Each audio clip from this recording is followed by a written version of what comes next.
dando mais o lado palmeirense dessas repercussões, a gente já trouxe ontem o ex-presidente, o Luiz Gonzaga Beluso, o Danilo Lavieri, nosso companheiro que esteve conosco ontem aqui no De Primeira, trouxe uma coluna agora há pouco, publicada hoje, agora há pouco, 11h30, sobre conselheiros que se sentiram retalhados pela presidente do Palmeiras e avisaram, não nos curvaremos.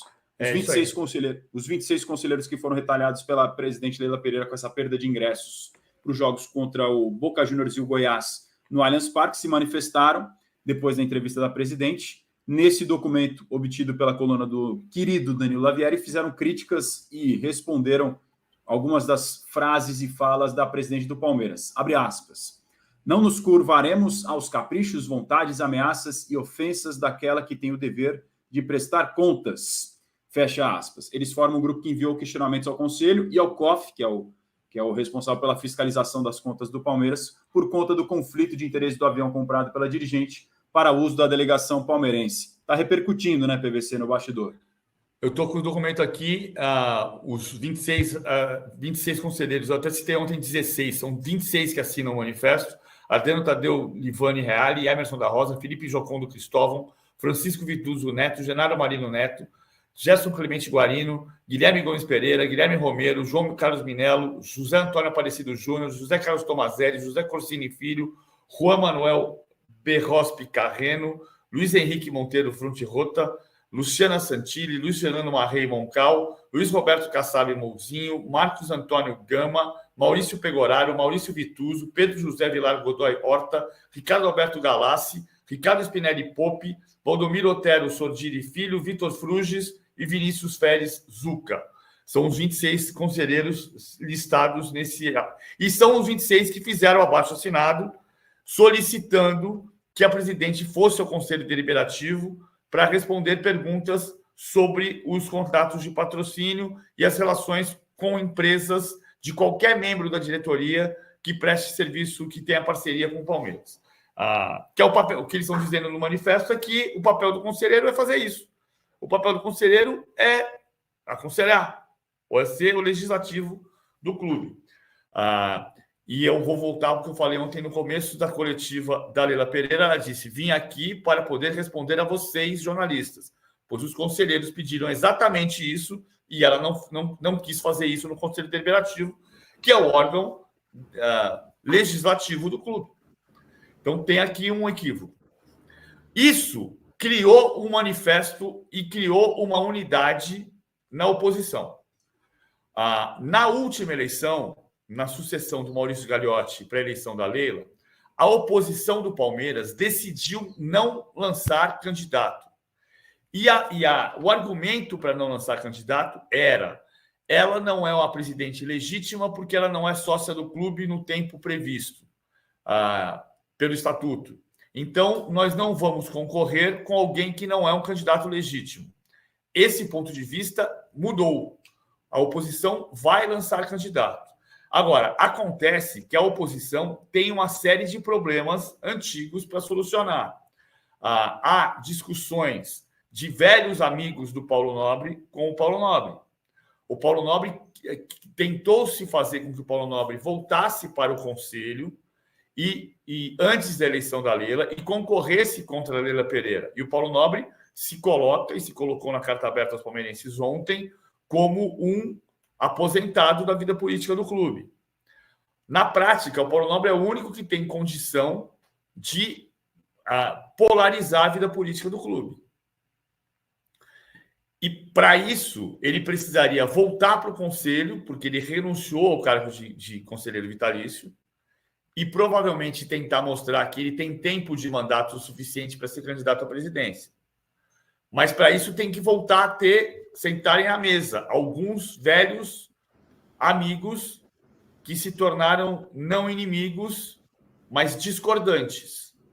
Genaro Marino, Paulo Nobre, Luiz Gonzaga Beluso, que está fora da vida do clube, para ter uma unidade em torno de um nome que pudesse ser o do Paulo Nobre, está afastado da vida política, ou de alguém que o Paulo Nobre apoiasse veementemente, publicamente. Existe essa chance, PVC, do Paulo Nobre voltar à política do Palmeiras? Muito difícil. Muito difícil. Teria que ter um trabalho de persuasão muito forte, mas o fato é que a Leila Pereira criou esta possibilidade. Porque a Leila conseguiu, com a entrevista coletiva de anteontem, criar tanta unidade contra ela que isto pode indicar unidade de quem hoje está desunido para formar uma frente de oposição. É possível, não é provável, mas é certo que a oposição vai lançar candidato na próxima eleição. Ou seja, é uma possibilidade muito difícil do Nobre, pelo tempo que ele está fora, e também, imagino, não sei se ele tem vontade de voltar a se envolver nesse sentido politicamente com o Palmeiras. Ele saiu magoado, ele saiu muito magoado, né? Particularmente, eu acho que ele cometeu um erro político ao jogar no colo do Maurício Gagliotti no último dia do mandato do Paulo Nobre. Ele jogou o problema da Leila no colo do Maurício Gagliotti e disse: você escolhe, ela não pode ser, ela não é sócia do clube desde 96, então ela não pode ser candidata ao Conselho Deliberativo. E o Paulo Nobre jogou o problema para o Maurício Gagliotti resolver no primeiro dia.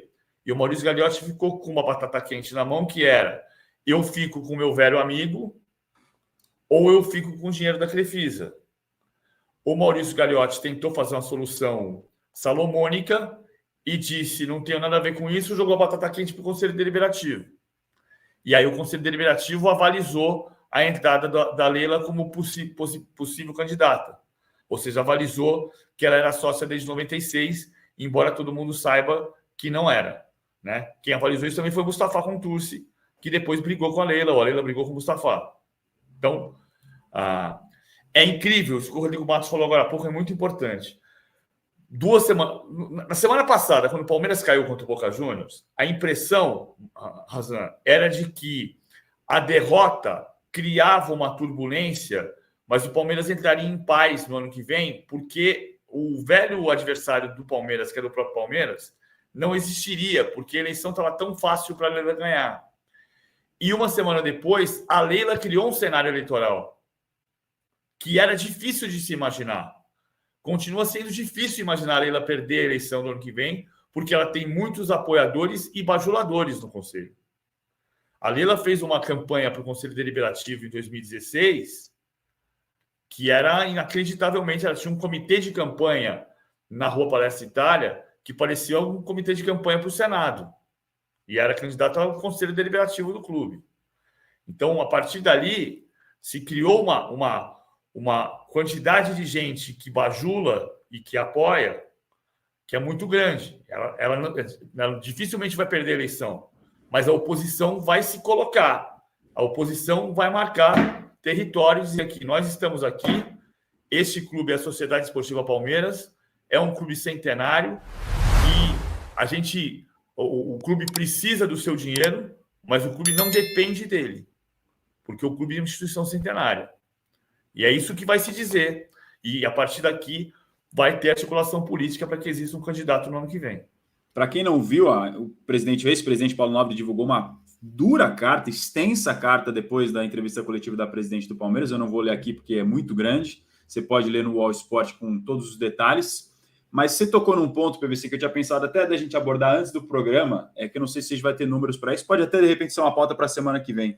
Sobre essa dependência ou não do Palmeiras da Crefisa. Quantos por cento a Crefisa representa dentro de um orçamento de um Palmeiras que hoje está estruturado? Porque o que eu ouço dizer e que eu vejo, as principais receitas de um clube são televisão, patrocínio, sócio-torcedor, venda de jogador, bilheteria. Eu vejo o Palmeiras muito equilibrado nesses cinco pilares. Se você tira, entre aspas, o patrocinador, mas vai tirar o da Crefisa, não quer dizer que não vai ter nenhum patrocinador, e põe outro no lugar, o quanto isso representa no orçamento do Palmeiras, nesse bolo todo, nessa fatia, para dizer-se e chegar-se a uma conclusão, se depende ou não da Crefisa? 10%. 10%. A Crefisa paga 81 milhões de reais. A previsão de receita do Palmeiras para esse ano é entre 800 e 850. Se você chegar ao número mais baixo, que é 800 milhões de reais, o ano passado foi 856.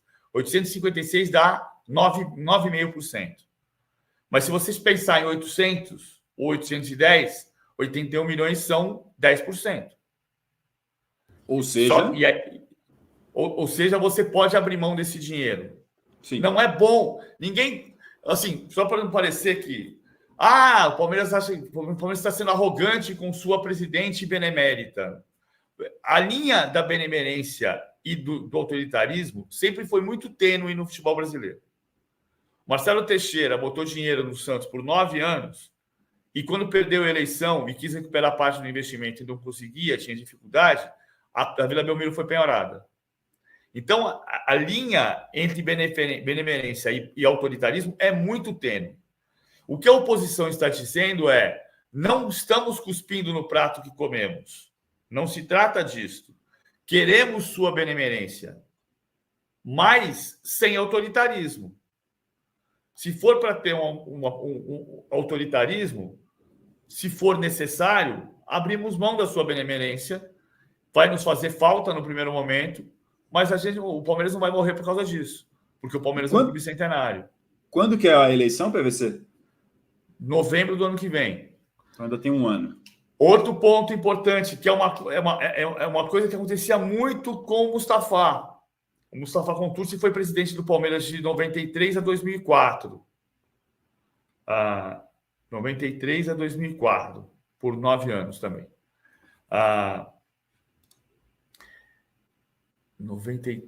Janeiro de 93 a janeiro de 2005. Janeiro de 93 a janeiro de 2005.